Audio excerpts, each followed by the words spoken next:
So continuing from the last lecture where we were discussing about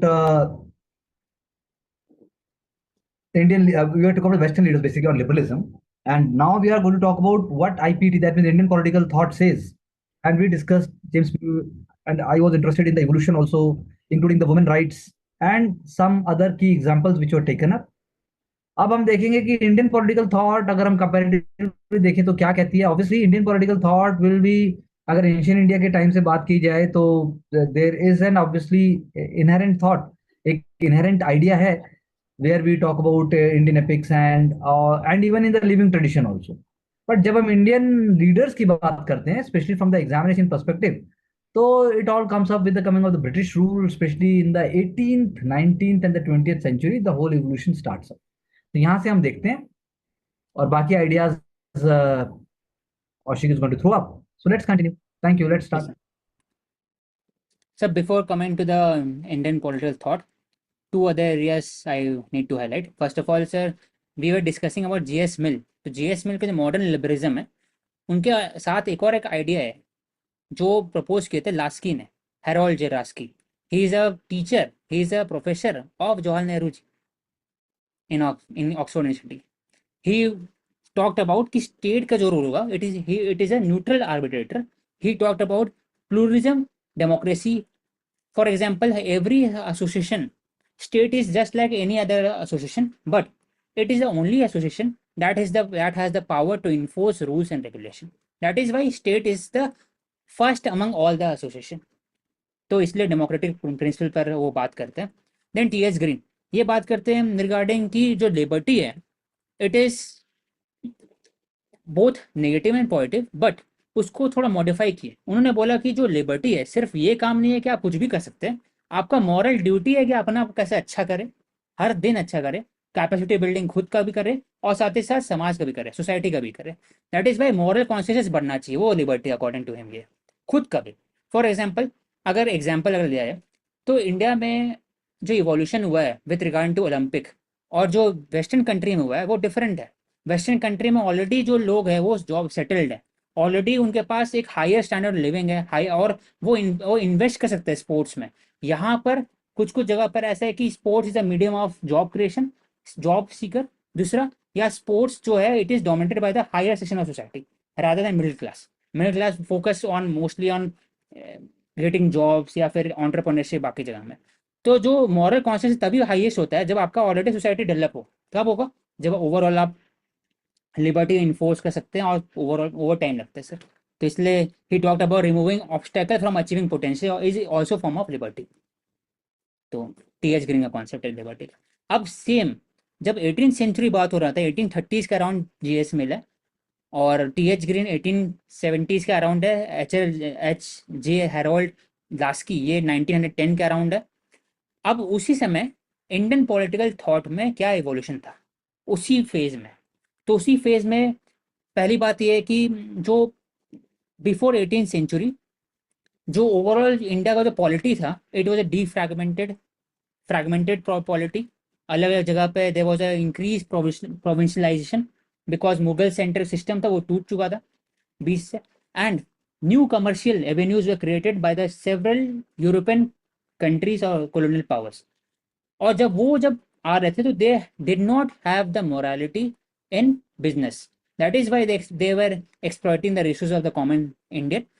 और इन जो Indian थे उस समय उनके पास वो अवेयर थे, लेकिन वो चैनलाइज नहीं कर पा रहे थे अपने एनर्जी को. वो चैनलाइज कर पाए जब there was a increase in the anglicisation, और इंग्लिश एजुकेशन जब इंक्रीज हुआ तब जो वेस्टर्न एजुकेटेड इंडियन थे they were discussing, they were comparatively using the British model, Indian model, USA model, Indian model, and they were comparing different mode of enlightenment, different mode of authors and thinker. फिर वो start कर दे criticising. So indirectly British's mode of education paved way for the modern Indian liberalism. Indirectly, क्योंकि उनको कोई मकसद नहीं था, लेकिन Indian use that mode of education, Indian use that mode of industrialization तो हुआ नहीं था, डी इंडस्ट्रियलाइजेशन हुआ था.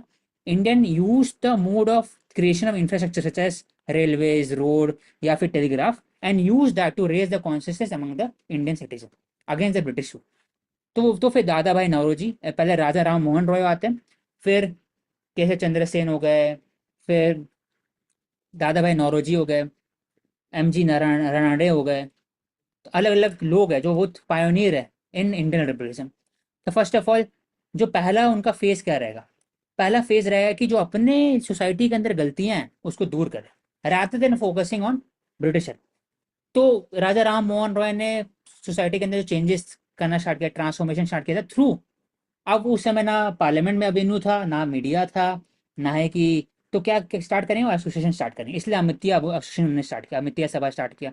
इंडियन फिलोसफी को उन्होंने जोड़ा, वेस्टर्न, उन्होंने बोला इंडियन फिलोसफी को जोड़ो और वेस्टर्न साइंस को जोड़ो, तब जाकर के ओवरऑल सोसाइटी का रिफॉर्मेशन आ सकता है। That is why he interpreted the Vedas, he interpreted the Indian scripture according to the modern scientific temperament and also the modern Indian thinking बोल सकते हैं।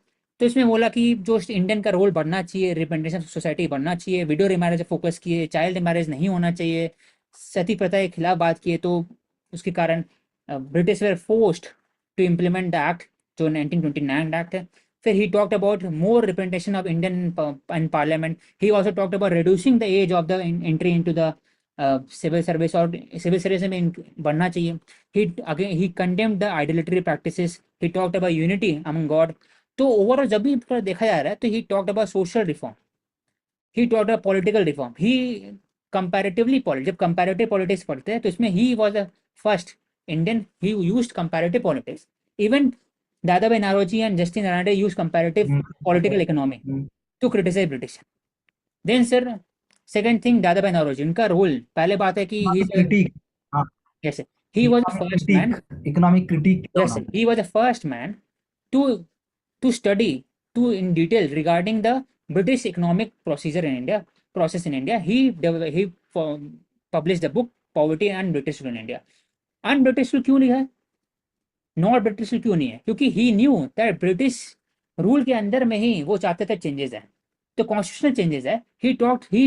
ही showed the mirror to Britisher कि देखो, तुम्हारा जो रूल है it is un British, even on the basis of on the morality of the British, you are un-British. That is why he talked about Swaraj within the political system, within the constitutional system of the British. He talked about universal education. He talked about various types of economic uh, exploitation in India, right from commercialization, drain of wealth, even moral economy. बात करते हैं drain of wealth सिर्फ economy नहीं है, moral भी है। Morally you are exploiting India. और वो बात करते लास्ट में कि पॉलिटिकल ऑब्लिगेशन जो सब्जेक्ट का है वो पूरा खुद ही नहीं कर पा रहे हैं ब्रिटिशर। तो he criticize Britisher, he was the first one जो उन्होंने अवेयर किया लोगों को regarding the economic critic of Britisher. और उन्हीं का आइडिया को यूज करके मॉडरेट ने प्रोपेगेंडा स्टार्ट किया था लेजिस्लेचर में, और उन्हीं को आइडिया चूज करके जो एक्सट्रीमिस्ट सेक्शन थे, फैक्शन थे, उन्होंने मास लेवल पर, उन्होंने जमीन पर, उन्होंने ग्राउंड लेवल पर लोगों को, वर्कर को एक साथ एकत्रित किया ब्रिटिशर करने उसमें, जिनका जो अल्टीमेटली कॉन्सिक्वेंस दिखा वो स्वदेशी मूवमेंट में दिखा। तो दादा भाई नौरोजी हो गए sir. Then Mahadev Govind Ranade, he is also known as father of Indian economy. He is also known as modern rishi and also the Socrates of Maharashtra. क्यों? क्योंकि Socratic way of tradition, he dialectic method use किए हैं on the basis comparative mode में, कौन सा अच्छा है कौन सा गलत है, वो मॉडल में क्या अच्छा है अपने मॉडल में क्या गलत है, वो यूज किए और वो फिर क्रिटिक किए इकोनॉमिक, ब्रिटिश इकोनॉमी प्रोसेस को। और उन्होंने बुक भी लाया था, इसका नाम है, एसे पब्लिश किया था, एसे ऑन इंडियन इकोनॉमी 1906। उन्होंने बताया कि जो ब्रिटिश का जो ओवरऑल सिस्टम है it is dependent on economic man. वो जो उनके लिए जो इकोनॉमी है ना, it is ends, it is not a means, just like Indian. Indian में जो इकोनॉमी होता है it is a means to end. And क्या है यहाँ पर? Spiritual upliftment. एंड्स यहाँ पर है जस्टिस, जो ब्रिटिश के पास नहीं है। ब्रिटिश के पास ओवरऑल बात यही होता है कि कैपिटलिस्ट मॉडल या फिर सोशलिज्म नहीं होना चाहिए, कैपिटलिस्ट होना चाहिए। तो अल्टीमेटली गोल जो है वो सिर्फ और सिर्फ इकोनॉमिक नीड्स है, सो स्पिरिचुअल नीड्स से वो फोकस नहीं किया होता है। दूसरा, इंडिया में जो caste mobility, status mobility, it's precedes more than economic wellbeing. यहाँ पर हायरकी, अगर यहाँ पर ओवरऑल जो स्टेटस सिंबल है it is more related to caste and status rather than class. तो एक अलग उन्होंने क्रिटिसाइज किया, अलग एक कंपैरेटिव एनालिसिस किया। दूसरा, ब्रिटेन ने बात किया कि लार्जेस्ट फेयर वहाँ पॉसिबल था क्योंकि क्लास मोबिलिटी, इंडिया में ऐसा नहीं है कि कास्ट है, यहाँ पर कास्ट और रीजन के अकॉर्डिंगली यहाँ पर मोबिलिटी बहुत कम है। तो एक इंपॉर्टेंट एस्पेक्ट हो गया sir. That is why he talked about 3 aspect. पहला बात है कि लार्जेस्ट फेयर को कम करना चाहिए, स्टेट का रोल बढ़ना चाहिए regarding public education, public health, britisher का रोल बढ़ना चाहिए regarding the mass education, state supported capitalism बात करते हैं दैट टाइम इन इंडिया, जो अभी चाइना कर रहा है। स्टेट सपोर्टेड कैपिटलिज्म, कैपिटलिज्म होगा लेकिन स्टेट सपोर्टेड होगा। ही ऑल्सो टॉक्ड अबाउट कि एजुकेशन इंपॉर्टेंट सिर्फ नहीं है, साइंटिफिक टेम्परामेंट इंपॉर्टेंट है, मैकेनिकल स्किल। फर्दर वो सिर्फ और सिर्फ इकोनॉमिक पर्सपेक्टिव बात करती है, फिर सोशल में बात करते हैं। वो बात करते हैं कि कास्ट सिस्टम कैसे तोड़े, मोबिलिटी कम है तो कास्ट सिस्टम तोड़े कैसे, जात पात तोड़क मंडल उन्होंने एक स्टार्ट किया था, उसमें लेजिस्लेशन कैसे किया जाए, अलग अलग किया था। Then sir another pioneer is Gokhale, Gopal Krishna Gokhale. तो he also known as guru of Mahatma Gandhi. Gokhale is political guru of Mahatma Gandhi. And बोल सकते हैं कि ठीक है। गोखले का ओवरऑल जो गोपाल कृष्ण गोखले हैं, उन्होंने बात किया रिगार्डिंग कि जो सोसाइटी है इसका रिफॉर्मेशन होना जरूरी है, तभी जाके हम लोग स्वराज आ सकते हैं। और जो पॉलिटिक्स है, according to him he is the first one to say politics in morality, politics without morality politics है ही नहीं। Man should be guided by the conscience and principle. तो पॉलिटिक्स में वो बात करते हैं कि there should be a spiritualization of politics, there should be a politician of everything, but there should be a spiritualization of politics. He said that there should be a morality in politics, and politics का जो and goal होगा वो moral upliftment of the Indian, तो उसका overall. Plus उन्होंने बात किया कि politics should be very moderate, constitutional measure के अंदर में काम करना चाहिए rather than focusing more on passive resistance. आप इंक्रीमेंटल चेंज बात करना चाहिए, ग्रेजुलेशन में फोकस करना रादर देन रेवोल्यूशन। तो he had a faith in British liberalism. He talked कि जो भी प्रिंसिपल होगा वो ब्रिटिश लिबरलिज्म के अंदर में होगा। फिर 1920s में महात्मा गांधी आते हैं, जवाहर नेहरू आते हैं। ही को related several kind of ideology, liberal भी आइडियोलॉजी था, प्लस जवाहर नेहरू के अंदर में सोशलिज्म भी ऐड हो गया उनके अंदर में। तो डेमोक्रेटिक सोशलिज्म प्रिंसिपल वो अपहोल्ड करते थे। और 1947 में के बाद से India both follows the democratic as well as liberalism as well as socialism principle as a public policy। फिर से नया एस्पेक्ट आता है, हम लोग बात कर ले regarding classical liberalism, modern liberalism. अब आता है new liberalism. We were discussing कि कैसे 1920s 30s में there was increase role of the state, और state were militarizing itself, political obligation of the citizen were very high. तब वहां से 45 के बाद से जब यूएस डोमिनेटेड वर्ल्ड ऑर्डर आता है, जब कैपिटलिस्ट मॉडल आता है, तब फिर न्यू लिबरलिज्म फैलता है। It was preached by the US model, जो हम लोग बोलते हैं Bretton Woods model after 1944। World bank creation होता है, आईएमएफ क्रिएशन होता है, गोल्ड पेग होता है। आप हर एक जो यूरोप के जो कंट्रीज है, they're taking the loan from the USA for reconstruction. तो ओवरऑल यूएस का कैपिटलिस्ट मॉडल वर्ल्ड वाइड फैलता है। इट वॉज डिस्पर्स, और न्यू लिबरलिज्म एक नया फेज आता है, जिसमें अलग से फिर 1970s 80s में थैचरिज्म, रेगनिज्म, अलग अलग कॉन्सेप्ट आता है। एफ ए हाइक का बात होता है कि जो स्टेट का रोल मिनिमम होना चाहिए, वापस से स्टेट का मिनिमम होना चाहिए। स्टेट का रोल सिर्फ और सिर्फ होना चाहिए डिफेंस में, पुलिस में, जुडिशरी में, बस बेसिक एम्यूनिटी पूरा करने में, पब्लिक हेल्थ, इंफ्रास्ट्रक्चर, ये सब। बाकी नहीं हो स्टेट का रोल सका। होना चाहिए, डिस्ट्रीब्यूटिव एस्पेक्ट में नहीं होना चाहिए स्टेट का रोल।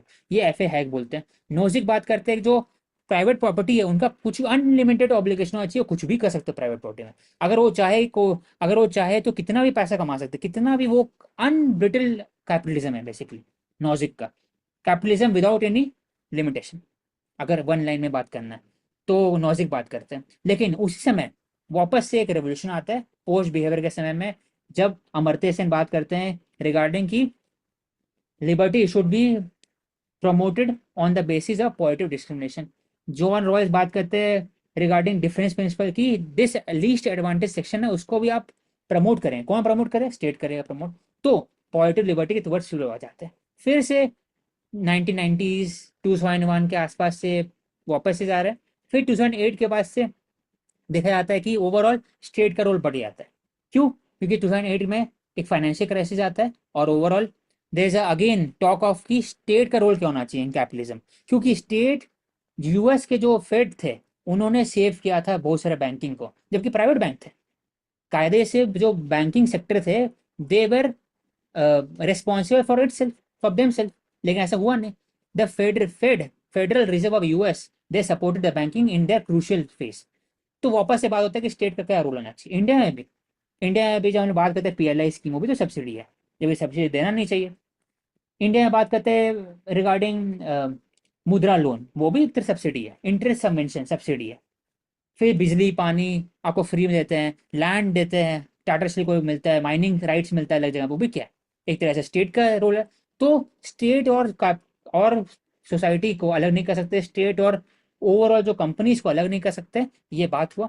तो इसमें फिर बात होता है, इससे जुड़ा हुआ है ग्लोबलाइजेशन। इसमें अलग अलग कॉन्सेप्ट है। पहली बात है कि क्या ग्लोबलाइजेशन के कारण जो लिबरल आइडियल है वो फैला है कि घटा है। तो आई विल से कि जो ग्लोबलाइजेशन के कारण ओवरऑल लिबरल आइडियाज है वो फैला है, वो दुनिया भर में प्रोफेस हुआ है, और हर एक कंट्री कहीं ना कहीं अपने पॉलिसीज में अडॉप्ट किया। फॉर एग्जाम्पल इंडिया भी एलजीबीटी से रिलेटेड हो गया, या फिर फेमिनिस्ट आइडियोलॉजी कहीं भी होता है तो इंडिया में रिप्रेजेंटेशन आता है, चाहे वो अबॉर्शन का रहा है, चाहे वो फिर इन्वायरमेंटल प्रिंसिपल बात हो, पेरिस क्लाइमेट हो, सब ग्लोबल है।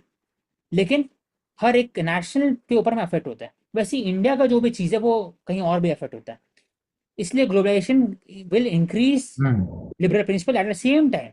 प्रॉब्लम क्या है कि ग्लोबलाइजेशन के कारण there is certain kind of a country that is very opaque, but it uses the democratic and liberal principle of other country to interfere into their own election or interfere into the local society. For example, Russia disinformation campaign against the US 2016 के अंदर में, या फिर China को जो TikTok के through या फिर साइबर टेक के थ्रू आप जो इंटरफेयर करते हैं, तो उससे क्या वापस से जनरेशन ट्रेंड आया कि there has to be certain kind of limitation in globalisation.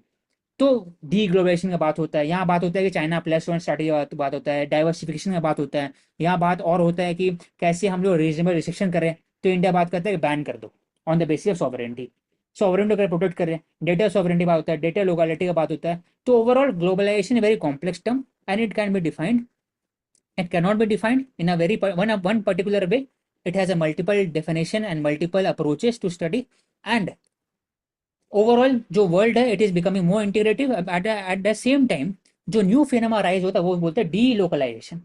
Ji localisation मतलब जो लोकल गुड्स है वो भी बाहर जा रहे हैं। फॉर एग्जांपल यहाँ का चिकन टिक्का मसाला है, वो ब्रिटेन के फर्स्ट रैंक पे है अभी। नेशनल फूड कोई ब्रिटेन का बोलेगा तो चिकन टिक्का मसाला है, जबकि इंडियन फूड है। लेकिन eight the same time McDonald burger India में मिलता है। तो हम लोग जी लोकलाइजेशन भी हो रहा है और जी ग्लोबलाइजेशन भी हो रहा है, तो दोनों हो रहा है। तो कभी देर विल नो एंड सही ऑफ द बात है। लिटरल वर्ल्ड, क्वेश्चन उठता है, चैलेंजेस है। Rise of Russia China, rise of Iran, then उसके बाद फिर rise of right wing nationalism अलग अलग कंट्री, प्रोटेक्शनिज्म इन अलग अलग कंट्री। लेकिन लिबरल वर्ल्ड खत्म होगा नहीं, क्योंकि कुछ प्रिंसिपल जो होता है it is universal. For example human rights, for example ये environmental concern, climate change universal, poverty universal है, hungry hunger and poverty universal है, education universal, public health, covid crisis कैसे डील करें यूनिवर्सल है। तो सर लिबरल जो world order है वो रहेगा। तो इसमें सर चार कीवर्ड है जो बस एक लास्ट फोकस करें चार कीवर्ड पर। पहला कि जब हम लोग बात करते हैं क्लासिकल लिबरलिज्म, वो डिस्कस कर लिया, मॉडर्न बात कर लिए, फिर न्यू लिबरलिज्म बात कर लिए। अब बात होता है कि सोशल लिबरलिज्म मतलब क्या होता है, और प्रोग्रेसिव पॉलिटिक्स है, उसका दोनों में क्या फर्क है। प्रोग्रेसिव पॉलिटिक्स, तो प्रोग्रेसिव मतलब होता है बेसिक की सोसाइटी प्रोग्रेस होते आ रहे हैं, तो every other thing that is containing in society should progress along with society. तो जो लॉज एंड रेगुलेशन है कि it is not talking about not catering to any ideology, it is talking about the progressive, कि progress होगा तो आपको progress करना ही है ओवरऑल। तो अकॉर्डिंग टू द इवोल्यूशन आपको चेंजेस करना है लोग, वो प्रोग्रेसिव। फॉर एग्जाम्पल जेंडर, पहले जो सही बात। जेंडर पॉलिटिक्स प्रोग्रेसिव है कैसे, पहले विमेन का बात हो रहा था, विमेन के अंदर में एलजीबीटी का बात हो रहा है, एलजीबीटी के अंदर में फिर ट्रांसजेंडर का बात हो रहा है, बाइसेक्सुअल का बात हो रहा है, क्वीर पॉलिटिक्स का बात हो रहा है, अलग अलग हो गया। तो प्रोग्रेसिविज्म हो गया। फिर सोशल लिबरलिज्म मतलब हो गया लिबरलिज्म है ओवरऑल, लेकिन सोशल, फॉर एग्जाम्पल स्टेट का इंटरवेंशन भी है। तो एग्जाम्पल इंडिया एग्जाम्पल है सोशल लिबरलिज्म का। अगर कोई मॉडल है जो इंडिया को डिफाइन कर सकता है, ना पॉजिटिव कर सकता है, ना इसको क्लासिकल कर सकता है, ना न्यू कर सकता है, वो सोशल लिबरलिज्म है। सोशल प्रिंसिपल भी है जो डिफाइंड है, और लिबर्टी भी है, liberty of thought expression and everything. तो सर अलग अलग एस्पेक्ट हो गया। हम्म। We have finished. बात बिल्कुल। और दोनों को अगर हम देखेंगे तो सर दोनों को देखेंगे तो सर प्रोग्रेसिविज्म है, it is a very very amorphous, it is changing, it is not creating to any ideology. Very social liberalism का अपना एक बेसिक आइडियोलॉजी है कि लिबर्टी रहेगा, लेकिन state should also interfere, state should also promote this advantage section of society. For example subsidy के through, positive discrimination के through, gender centric law हो गया एक्सेट्रा। तो डिफरेंस, तो ओवरऑल लिबरल, लास्ट में से वी कैन कंक्लूड कि liberalism है, it is a very amorphous dynamic, it changes according to the scenario of the society. हम लोग ब्लैक क्लासिक में आए थे, फिर जेएस मिल के अंदर में चेंज हो गया, डेफिनेशन ही चेंज हो गया ओवरऑल। तो वैसे ही फिर न्यू लिबरलिज्म में डेफिनेशन चेंज हो गया, वापस से हम लोग पोस्ट लिबरल सोसाइटी बोलते हैं, हम लोग कह post colonial society, post truth society, फिर पोस्ट मटेरियलिज्म सोसाइटी। तो हर बार पोस्ट आता है तो चेंज हो रहा है धीरे धीरे। तो ओवरऑल लिबरलिज्म जो है रीडिफाइन करता है अकॉर्डिंग टू सोसाइटी, और it is a very dynamic concept, it cannot be defined in a very set language, liberalism.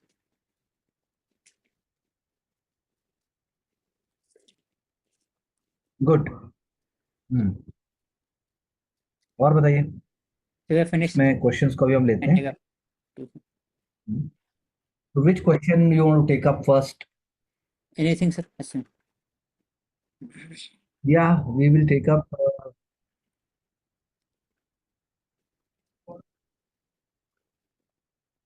अब जैसे क्वेश्चन नंबर 11 है, comment on Hobbesian notion of political obligation. Yes, sir. बताइए। First of all, I will say कि political obligation है कि एक line में कि it is a overall obligation of the citizen towards the state, और कितना होना चाहिए। लेकिन हॉबिशन नोशन जो क्या है, it is absolute sovereignty of the state. जो स्टेट है they it is itself not into the contract with the citizen, it has the unlimited political sovereignty, unlimited sovereignty है, एब्सोल्यूट है, परपेचुअल है। और ओवरऑल स्टेट के पास जो citizen के पास अधिकार नहीं है वो रिवोल्ट कर सके, वो मांग सकते कोई राइट्स, लेकिन जो स्टेट क्या है, it can have the freedom to give the rights और टू मेक राइट्स और टू अमेंड राइट्स इट। तो वो ऑप्शन हो गया सर, नोशन ठीक पॉलिटिकल। है। तो वी कैन से लास्ट में कि नोशन पॉलिटिकल बोला, ठीक है। Obligation it is not responsible accountable to the citizen in everyday life. And what about question number 9? Comment on the assertion of Lasset that Filmer and not Hobbes were the main antagonists of Locke. Hmm. Filmer and not Hobbes the main antagonist of Locke. Sir Filmer के बारे में पता होना चाहिए, लेकिन नॉ hob तो नहीं है, क्योंकि सर लॉक में जो बात होता है दो चीज पर लॉक बात करते हैं with regarding to limited sovereignty, hmm. कि जो उनके पास हम्म। राइट्स है स्टेट का, लेकिन स्टेट भी बाउंडेड है by the contract, he it cannot do anything ठीक है। until it has to preserve rights of the people, जैसे liberty, life and property. At the same time political obligation limited है उसका, और स्टेट और law के अंदर में you have the right to revolt against the state. Hobbes के अंदर में ऐसा नहीं है। तो नो, मेन एंटागोनिस्ट जो है वो फिल्मर है, तो I have to see sir Filmer है। Okay hmm.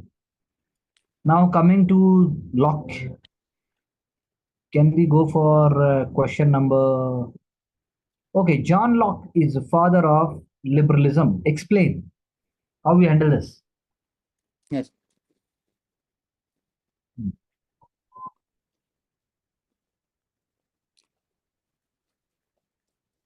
The basic core of liberalism talks about freedom, rationality, reason, ऐसे बना देंगे sir, freedom, rationality, reason, life, liberty. According to liberalism, John Locke is considered as father because he created to all the basic principles of liberalism which Hobbes did not. Hobbes रोज मतलब इन everyday life जो sovereignty ने create किया, it was not accountable and responsible. लेकिन John Locke ने बोला कि जो state है उनका भी कहीं ना कहीं एक लिमिटेड है दायरा, बाउंड्री है। तो ओवरऑल जो इंडिविजुअल राइट्स है उसमें इंडिविजुअल लिबर्टी और राइट्स है, it is paramount in the Lockean principle, लेकिन लॉस में नहीं है। हॉस में वन टाइम कॉन्ट्रैक्ट है जिसमें दो टाइम्स है, इसलिए फादर लिबरलिज्म से बोला था। लॉक सिर्फ इसी की बात नहीं Hmm. कर रहे, वो फ्रीडम ऑफ एक्सप्रेशन की बात कर रहे हैं, वो और वो फ्रीडम ऑफ स्पीच का बात कर, वो बात कर सेपरेशन ऑफ पावर की बात कर, इतने डिटेल में ये बात नहीं की है, मतलब हॉब्स बात नहीं की, ना कि रूसो बात की। रूसो भी जनरल विल का बात कर रहे हैं, लेकिन जनरल विल का जब बात कर रहे हैं, लेकिन उसमें बाकी जो माइनॉरिटी है उनका क्या हुआ? जनरल विल तो एक तरह से मेजोरिटेरियन हो गया, माइनॉरिटी कहाँ हुआ? लेकिन लॉक बात करते हैं इंडिविजुअलिटी की बात करते हैं, तो इंडिविजुअलिटी ज्यादा हैसी में प्रिंसिपल में लॉकियम ने से, इसलिए फादर ऑफ लिबरलिज्म है। ठीक है, अभी rest तो we will when we are going to write and all that then we will see, but ठीक है, can you move forward please? अच्छा, मिल पे आ गए हम, चलिए मिल पे और नीचे चलिए। हुए से नहीं, ये एज तो आइडियोलॉजी एक सब ये मिस है ना, क्वेश्चन तो हम कर उसमें सकते हैं अच्छा। फिर भी, ये ठीक है comment, all silencing of discussion is an assumption of infallibility. All sandwich, हाँ ये सब, हाँ। So we can say कि J.S. Mill kept the truth beyond everything. He said कि truth है, it has no gender, it has no religion, race, sex, etc., class, etc. Silencing the truth means silencing discussion, और it, और इससे क्या होता है, overall society progress नहीं कर पाता है, and it creates a close loop, it creates a close society. For example dark ages of Europe, इसलिए वो क्रिटिसाइज करते हैं कि जो प्रिंसिपल था रिलीजन का कि इनफॉलिबिलिटी, जो डॉक्ट्रिन है, जो बुक है, क्राइस्ट का जो बुक है, बाइबल है, इनफॉलिबल है। लेकिन उस समय उन्होंने बताया कि हर जगह क्वेश्चन कर सकते हैं, तो डिस्कशन, बेसिक डिस्कशन होना ही प्रिंसिपल ऑफ लिबर्टी है, लिबरलिज्म का प्रिंसिपल है। डिस्कशन से ही there will be some kind of a said on this, there can be a discussion on truth. Even a discussion is false, a discussion is not suitable, not fruitful, but the very act of discussion itself promotes the seeking of truth, I suppose. ठीक है, good idea, I think fair enough. So we have discussed Western political thought, Indian political thought, in liberalism, and taken up a broad understanding. A lot of more exercises we are going to go through, writing answers, number of more discussion sessions, and so on. But this was just one of the aspects. So I hope it helps. And if you revise, then definitely it is going to help more in consolidation. और इसमें जो की ideas हैं वो prelims के लिए important हो सकते हैं, जिनके पास पॉलिटिकल साइंस ऑप्शन नहीं है, और अदरवाइज ऑल्सो एक अवेयर और एक कंसर्न पर्सन को ये सब आइडियाज पता होने में कोई भी बुराई नहीं है। It will be able to help them to handle things better. It was a good flow of thoughts and good ideas. Karuna, would you like to say something? Are you around?